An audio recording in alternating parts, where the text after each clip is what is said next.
I'm sure you've scrolled on social media and seen people living a crazy lifestyle and thought to yourself, wow, they must be very well off or rich. Or you might have people that you know or even yourself that do things that make you seem more richer than you actually are. Well, in today's video, I'm going to be going over 7 ways that you can spot signs of fake wealth and what you can actually do to fix these things if you fall into one of these categories. Now, understanding these signs can help you navigate social interactions, make informed decisions, and maintain a realistic expectation about wealth and success. So without further ado, let's dive into the 7 topics on how to spot fake wealth. The first way to spot fake wealth is fancy anything. Now, there's a saying that money speaks and wealth whispers. You'll very rarely see a very rich and well-off person wearing very flashy, high-end clothing. It's mostly just the fake rich people trying to have a more outward display of wealth. And this is especially true with younger people who might not even be able to afford these high-end clothings or high-end cars because they just want to look good for other people. And also, social media has played a big role in this on people wanting to fit in and be up to date with the trends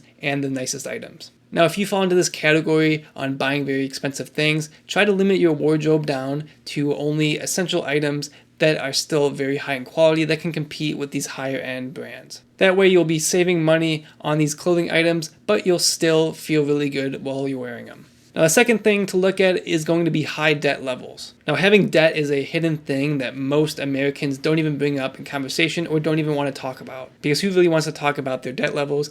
Being that the average American has over $100,000 in debt. Now, this debt can be through a variety of factors like home loans, lines of credit, credit card debt, student loans, etc. Although you can use some debt to your advantage, the majority of Americans fall into categories where that debt will actually hurt them in the long run. So in the fancy anything example, people will be buying these fancy items on their credit cards and only making the minimum purchase on that credit card payment, which will be just racking up debt.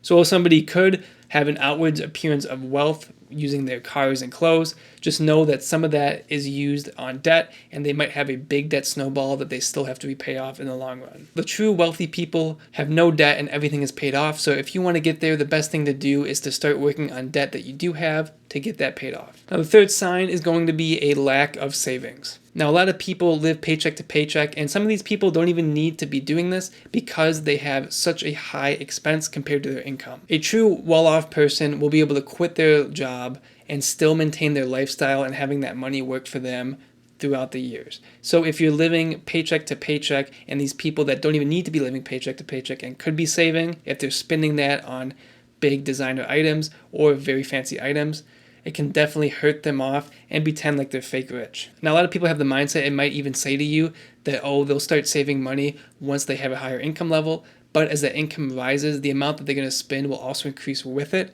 so it never really works out. So just remember, if somebody is out spending a lot of money, they may not have a lot of savings to back that up. If you are in this category, it's important to create a budget for yourself and know exactly how much your expenses are and what you can do to cut costs and how much you can save. You should have a clear line on how much you can spend per month and not exceed that, so you're able to save money going forward. The fourth way is going to be that fake rich people love to compare their possessions. There's a saying, comparison is the thief of joy, that people are not going to be satisfied no matter what items they do have. There's always going to be a person that is more well off than you, has a nicer car, has a nicer house, etc. So it's important to be happy with what you have and not compare yourself to other people. Because lots of people, even on social media or their peers, if they get a nice item, they will feel left out and want to spend more money to get in line with everybody else. Now, in some cases, this is fine because they have the means to afford it, but in most cases, they won't have the means and be overspending or overstretching their budget. So if you also fall in this category, don't compare yourself with others.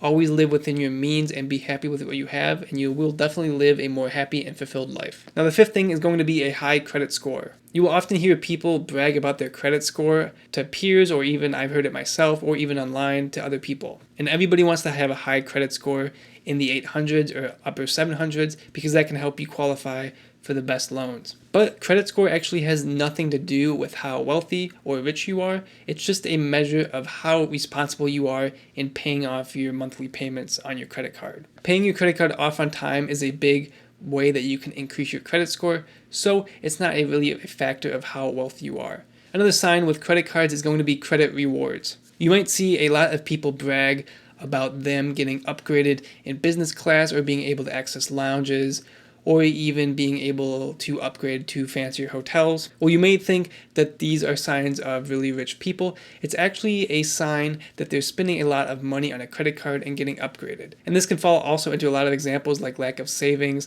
having high debt, because you don't know how much they're spending compared to their income and getting those rewards. And to some people, credit card rewards are almost like a casino, where casinos will put you in really nice rooms because they know you're going to be gambling and losing a lot of money actually at the tables. They're able to afford a nice room, which to some people is like being able to afford an upgraded airplane seat or an upgraded hotel room.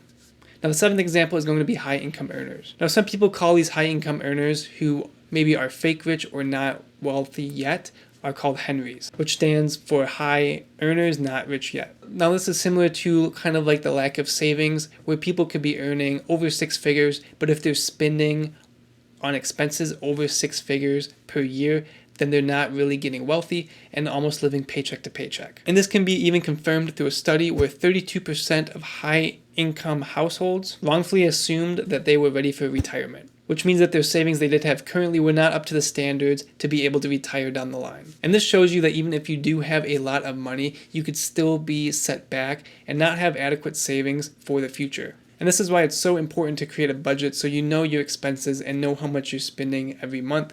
That way you can find places to save your money to build long-term wealth. Because one of the biggest indicators of wealth is actually how much somebody has in the retirement savings account. Thank you very much for watching. I hope you enjoyed this video, and if you did, consider subscribing because I'll be making a lot more personal finance related content down the line. That's it for now, and I will see you in the next one.